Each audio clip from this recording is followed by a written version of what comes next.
25 जून 1975 को देश में जो इमरजेंसी लगी थी उसकी गुनहगार थी इंदिरा गांधी। और यही वजह है कि आपातकाल लगने के 50 साल बाद भी उस वाकये को कोई भूल नहीं पाता है। लेकिन क्या आपको पता है कि 1975 में इंदिरा गांधी की लगाई इमरजेंसी से पहले भी देश में आपातकाल लगा था, और वो भी एक बार नहीं बल्कि दो बार। लेकिन उस आपातकाल को कोई याद नहीं करता है, और न ही कोई उस आपातकाल को लगाने के लिए नेहरू या फिर इंदिरा गांधी को जिम्मेदार ठहराता है। तो आखिर इसकी वजह क्या है? आखिर पंडित नेहरू की लगवाई इमरजेंसी और इंदिरा गांधी की लगवाई पहली इमरजेंसी में क्या फर्क था? और आखिर जिन वजहों से पंडित नेहरू ने इमरजेंसी लगवाई थी वैसी ही वजहें लाल बहादुर शास्त्री या फिर प्रधानमंत्री अटल बिहारी वाजपेयी के सामने आने पर भी उन्होंने इमरजेंसी क्यों नहीं लगवाई? आज बात करेंगे विस्तार से। नमस्कार, मैं हूं अविनाश और आप देख रहे हैं अनकट।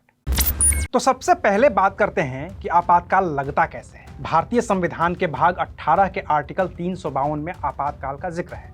इसमें साफ तौर पर लिखा है कि अगर राष्ट्रपति को लगता है कि पूरे देश पर या देश के किसी भी हिस्से पर युद्ध या किसी भी बाहरी अतिक्रमण की आशंका है तो उन परिस्थितियों में राष्ट्रपति पूरे देश में या फिर देश के किसी भी खास हिस्से में आपातकाल की घोषणा कर सकते हैं।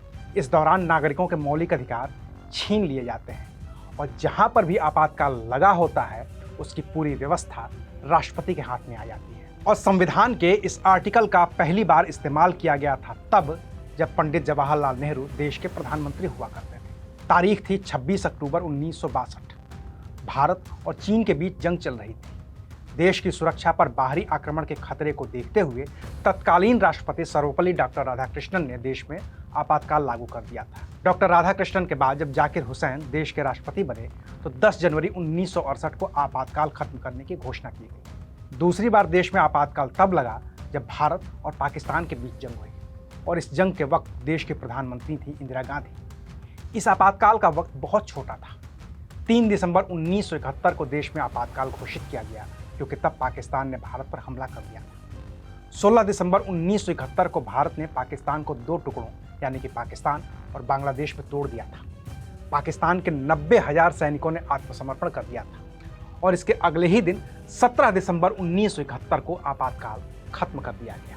देश में दूसरी बार आपातकाल को लागू करने और उसे खत्म करने का फैसला तत्कालीन राष्ट्रपति वराहगिरी वेंकटगिरी ने लिया था। और तीसरी बार इंदिरा गांधी ने आपातकाल तब लगाया जब न देश को कोई खतरा था और न ही देश के नागरिकों को, बल्कि इलाहाबाद हाईकोर्ट के आदेश के बाद खतरा उनकी प्रधानमंत्री की कुर्सी को था। और उसी कुर्सी को बचाने के लिए इंदिरा गांधी ने 25 जून 1975 की रात देश में तीसरी और आखिरी बार आपातकाल लागू किया था। 26 जून 1975 की सुबह खुद इंदिरा गांधी ने ऑल इंडिया रेडियो के जरिए देश को जानकारी दी थी कि आपातकाल लग गया है।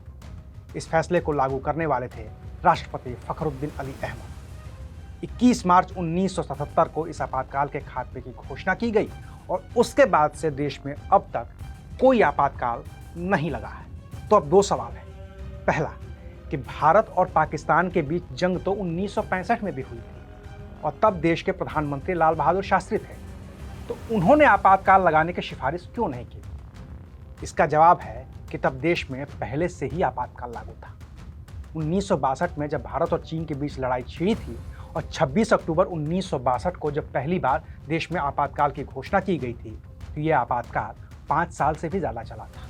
और इसी दरमियान भारत ने चीन और फिर पाकिस्तान दोनों से ही जंग लड़ी थी। तो लाल बहादुर शास्त्री को पाकिस्तान से लड़ाई के वक्त अलग से आपातकाल लगाने की ज़रूरत नहीं पड़ी थी। अब दूसरा सवाल कि भारत और पाकिस्तान की जंग तो 1999 में भी हो चुकी है, करगिल में। तब प्रधानमंत्री पद पर रहते हुए अटल बिहारी वाजपेयी ने आपातकाल की घोषणा क्यों नहीं की? तो इसकी वजह है 1977 में हुआ संविधान संशोधन। दरअसल इंदिरा गांधी ने जिस तरह से संविधान के शक्तियों का दुरुपयोग कर आपातकाल लगाया था, उसे देखते हुए नई मोरारजी सरकार ने संविधान में कुछ संशोधन किए। संविधान में हुए 44वें संशोधन के तहत राष्ट्रपति आर्टिकल 352 का इस्तेमाल तब तक नहीं कर सकते हैं जब तक कि केंद्रीय मंत्रिमंडल लिखित रूप से यह प्रस्ताव न भेजे। तो फिर वाजपेयी मंत्रिमंडल ने प्रस्ताव क्यों नहीं भेजा?